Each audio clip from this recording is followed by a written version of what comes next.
el 8 de junio de 1991. 8.000 tropas estadounidenses marcharon en triunfo por Washington, Distrito de Columbia, habiendo regresado del Golfo Pérsico, donde acababan de expulsar al ejército iraquí de Saddam Hussein de Kuwait en una de las operaciones militares más espectaculares de la historia.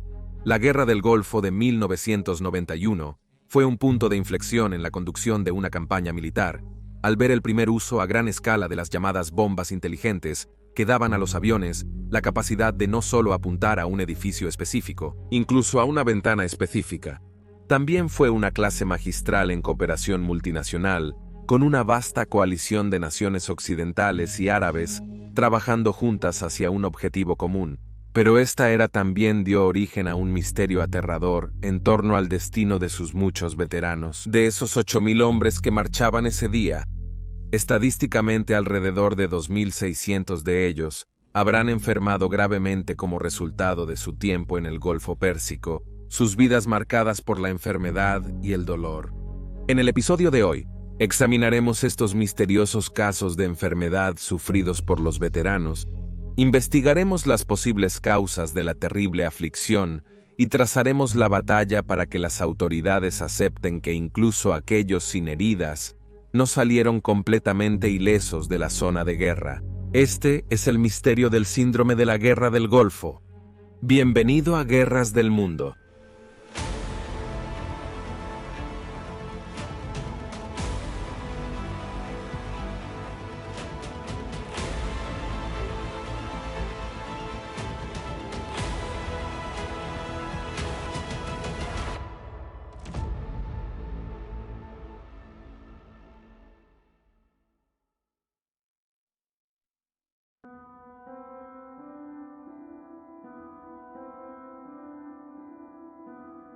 No pasó mucho tiempo después de la conclusión de la Guerra del Golfo de 1991 que los veteranos que regresaban a casa comenzaron a experimentar ciertas condiciones médicas a una tasa alarmantemente más alta que aquellos personal de servicio que estaban operativos en otros teatros, como Europa y Asia, en el momento del conflicto en el Medio Oriente.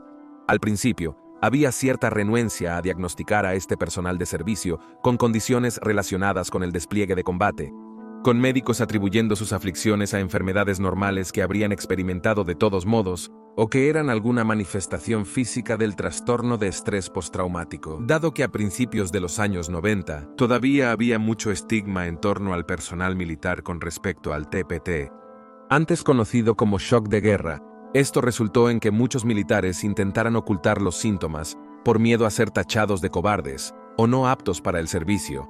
En consecuencia, muchos de los que padecían lo que se convertiría en el síndrome de la Guerra del Golfo no fueron diagnosticados durante mucho más tiempo del que deberían haberlo sido. Para 1995, las autoridades de EU, inundadas de solicitudes y quejas de veteranos y sus familias, realizaron una encuesta para determinar si los veteranos de la Guerra del Golfo realmente estaban experimentando una tasa de enfermedad mucho más alta que otros militares. Según el Departamento de Asuntos de Veteranos de Estados Unidos, la encuesta involucró a 15.000 veteranos de la Guerra del Golfo y a 15.000 militares desplegados en otras partes del mundo en el momento del conflicto. El resultado fue impactante. Alrededor de la mitad de los veteranos de la Guerra del Golfo se quejaron de enfermedades relacionadas con el servicio militar durante 1990 y 1991, comparado con solo el 19% en el grupo de control. Esto de ninguna manera se limitó a las Fuerzas Armadas de los EU, tampoco. En el Reino Unido, el 7 de noviembre del mismo año en que los EU estaban realizando esta encuesta, el Comité de Defensa de los Comunes británicos publicó su primer informe sobre el síndrome de la Guerra del Golfo, que ahora se convertía en el término general para la enfermedad vinculada al servicio en la Guerra del Golfo. Sin embargo, tanto en el Reino Unido como en los EU, los resultados de la investigación presentaron tanto respuestas como problemas. Sí, se acordó generalmente que el personal de servicio tenía más probabilidades de sufrir problemas de salud si habían participado en la tormenta del desierto, pero el problema era que los síntomas y enfermedades que experimentaban a menudo eran muy variados y sin un factor común aparente. Por lo tanto, la conclusión fue que no había ninguna enfermedad específica que pudiera ser categorizada como síndrome de la Guerra del Golfo.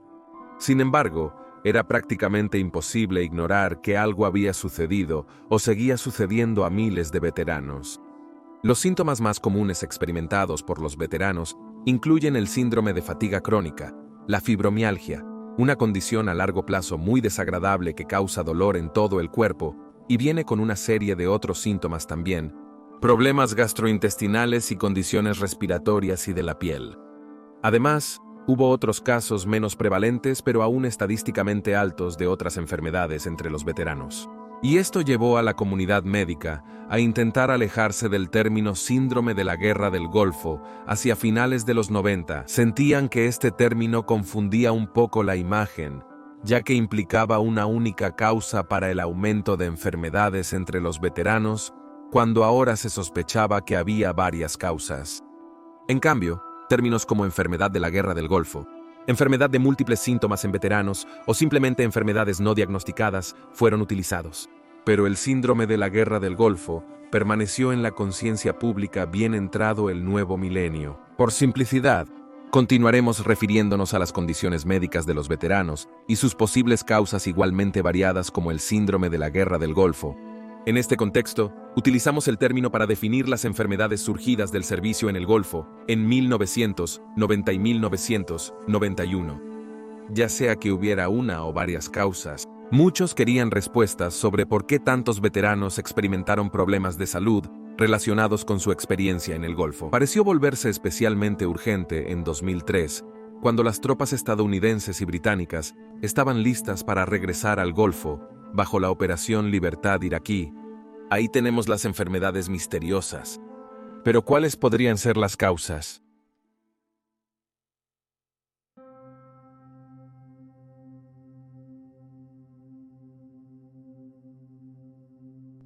Casi desde el momento en que se estableció una correlación entre el servicio en la Guerra del Golfo y el aumento de enfermedades, se comenzó a señalar directamente a un controvertido nuevo sistema de armas desplegado por las fuerzas blindadas estadounidenses y británicas.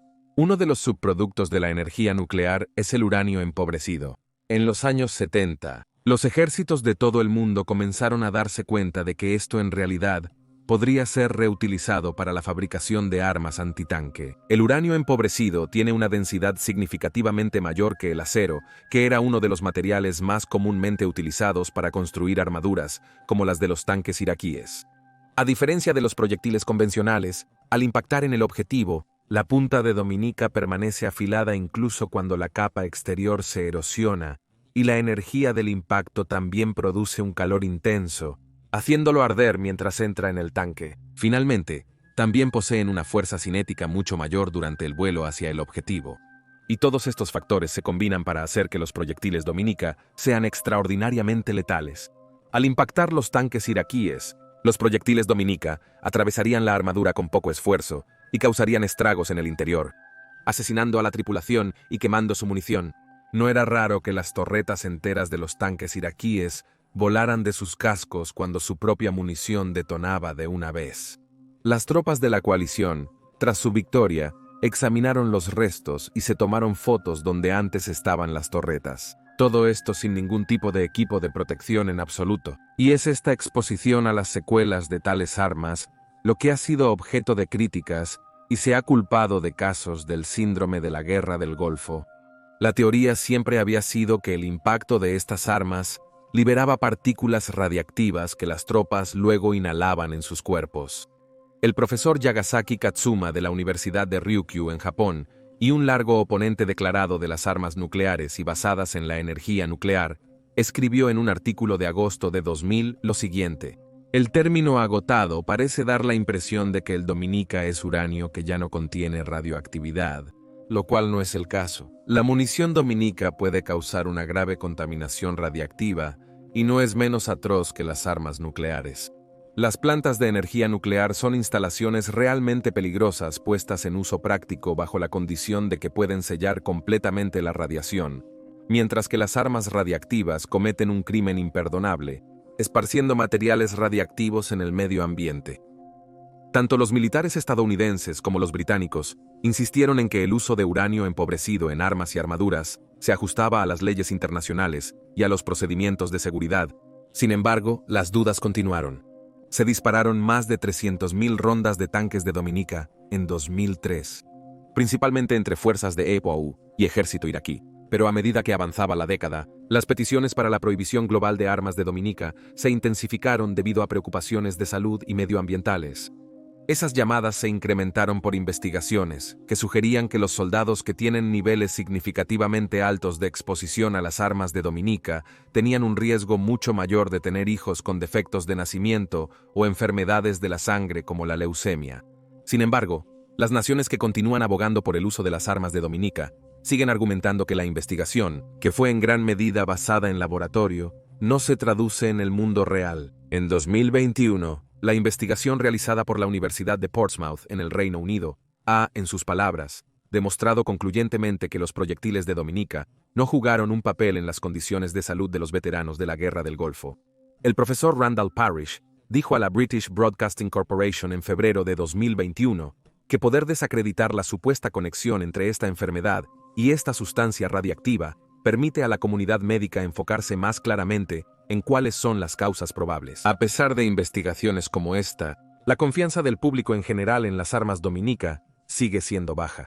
Ciertamente es una de las principales causas potenciales del terrible síndrome de la Guerra del Golfo, pero no es la única teoría.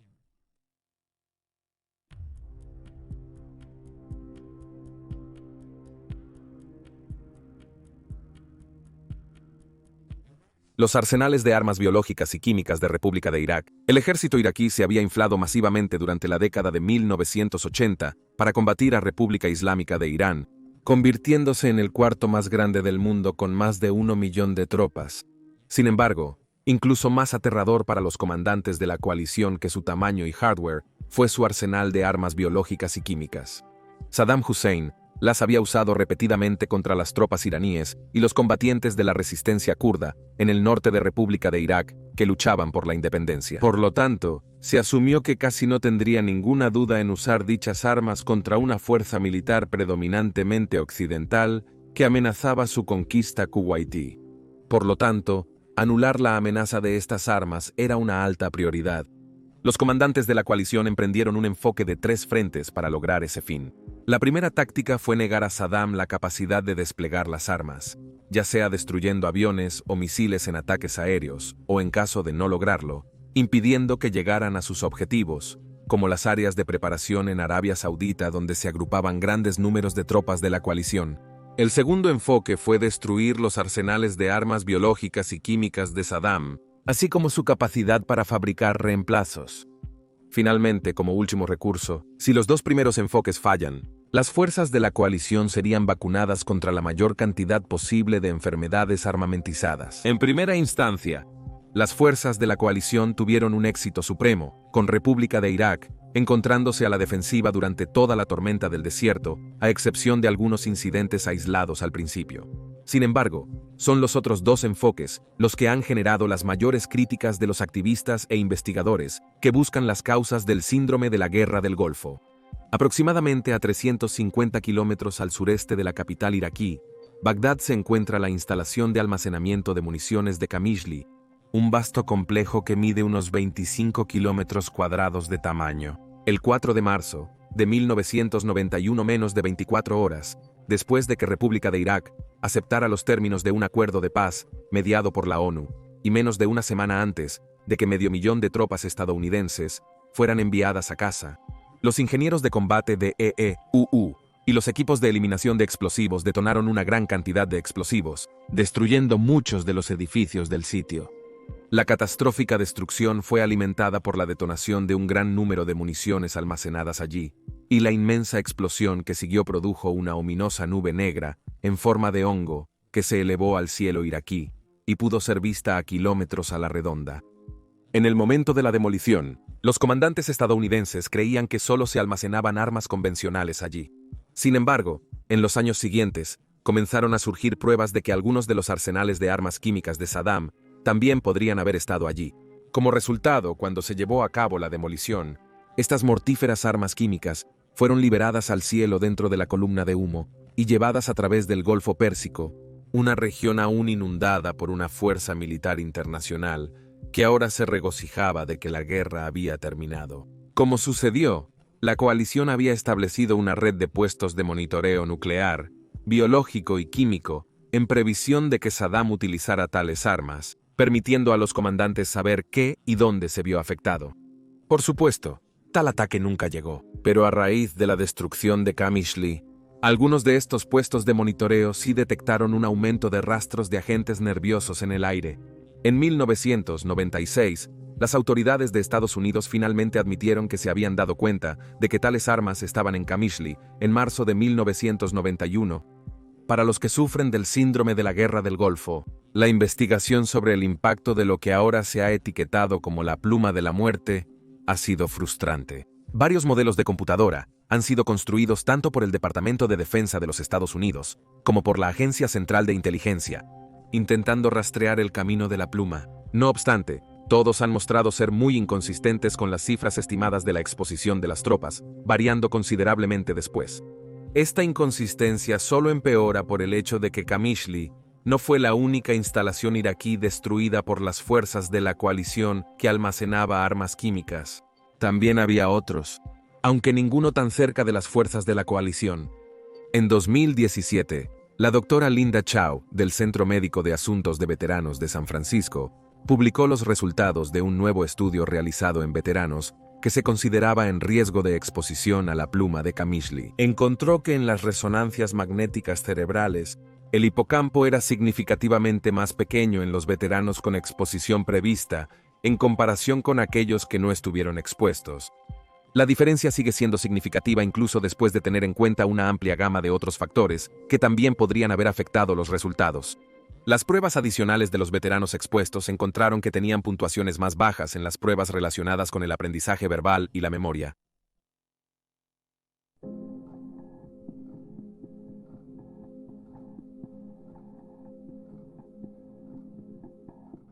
Con los comandantes de la coalición tan seguros de que Saddam recurriría a las armas biológicas, parecía prudente que tomaran todas las medidas concebibles para proteger a sus hombres y mujeres de servicio. Pero no solo las enfermedades armadas representaban una amenaza. Las enfermedades comunes en el teatro de operaciones siempre son una amenaza para los soldados que vienen del extranjero para luchar y que tendrían poca o ninguna inmunidad natural contra ellas. El personal de servicio de EU, desplegado en el Golfo, recibió vacunas contra la fiebre amarilla, tifoidea, cólera, hepatitis B, meningitis, tosferina, polio y tétanos. Esta era la práctica estándar para cualquier ciudadano estadounidense que planeaba viajar a la región y las vacunas se administraban con confianza. Sin embargo, algunas de las inoculaciones más exóticas destinadas a proteger contra las armas biológicas de Saddam han recibido intensas críticas de veteranos y grupos de campaña en los años posteriores.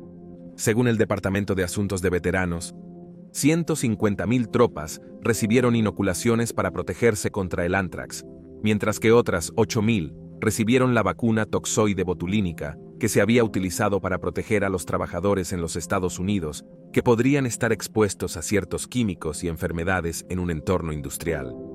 A miles de tropas también se les entregaron tabletas de bromuro de piridostigmina, pero estas no habían sido aprobadas por la Administración de Alimentos y Medicamentos. El ejército de los EU recibió una exención en interés de la seguridad nacional. Se informó que los soldados que se negaron a tomar estos medicamentos fueron amenazados con un castigo severo. Abordando preocupaciones sobre la relación entre vacunas y casos del síndrome de la Guerra del Golfo, la División de Salud y Medicina de la Academia Nacional de Ciencias, Ingeniería y Medicina concluyó en su investigación del 2000 que había evidencia insuficiente o inadecuada para determinar si existe o no una asociación entre múltiples vacunas y problemas de salud adversos a largo plazo. Desde entonces, esa es la postura oficial de las autoridades de EU y Reino Unido. Lo que ha enfurecido a muchos veteranos con condiciones médicas deterioradas es que parece que se ha perdido gran parte de la documentación sobre qué soldado recibió qué en ambos lados del Atlántico. En el Reino Unido, la postura oficial del gobierno es que hubo cierta negligencia de su parte con respecto a los registros, mientras que en los Estados Unidos se han hecho algunas acusaciones más insidiosas. Durante una charla TED en 2018, la doctora Jennifer Curlius declaró que había recibido testimonios de médicos de la Marina de los Estados Unidos que recibieron órdenes de destruir dichos registros sin una explicación de por qué.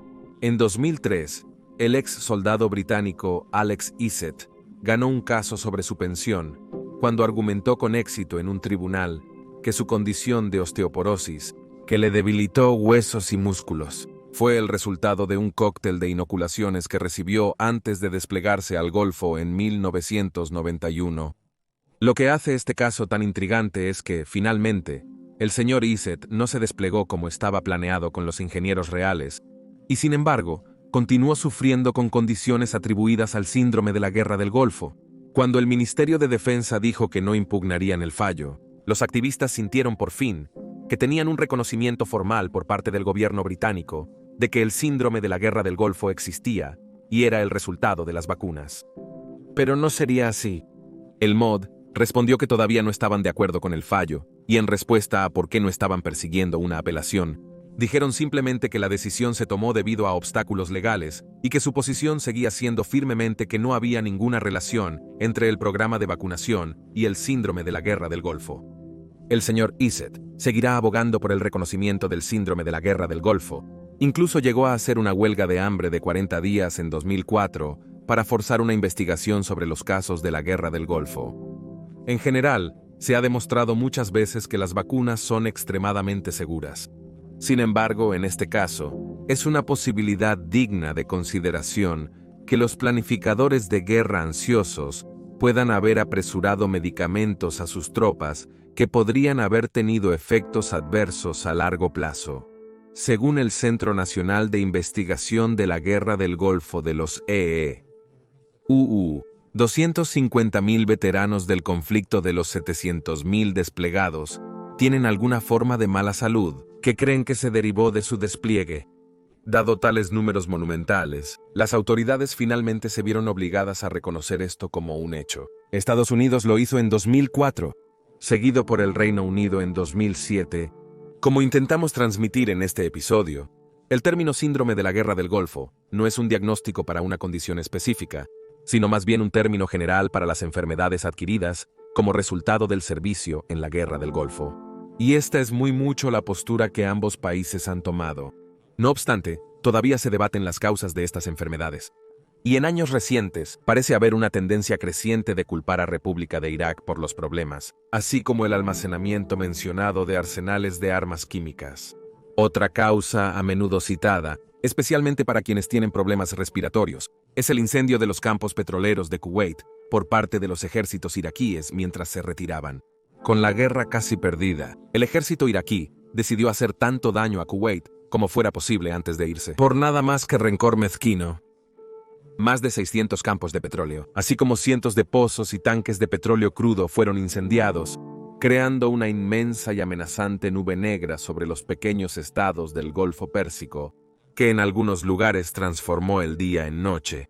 Los incendios ardieron durante meses después del final de los combates, con el último incendio no siendo apagado hasta noviembre de 1991. El calentamiento desigual resultante de las superficies terrestres y marinas creó inversiones atmosféricas locales, especialmente en verano, que atraparon el humo en la atmósfera inferior y ocasionalmente causaron que las columnas cubrieran la superficie terrestre de Kuwait, dejando a las personas inhalando gases venenosos.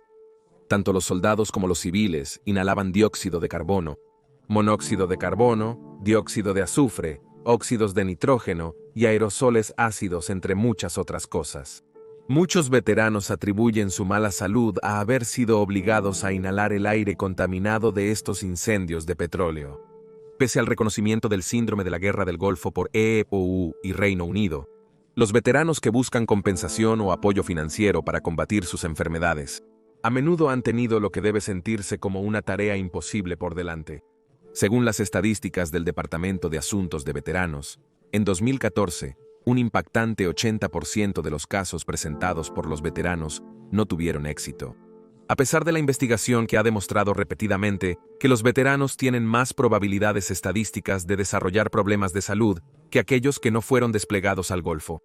La Guerra del Golfo de 1991 ha sido aclamada como uno de los conflictos más influyentes en la historia reciente y con buena razón, ya que daría forma a la política geopolítica en la región durante los próximos 30 años.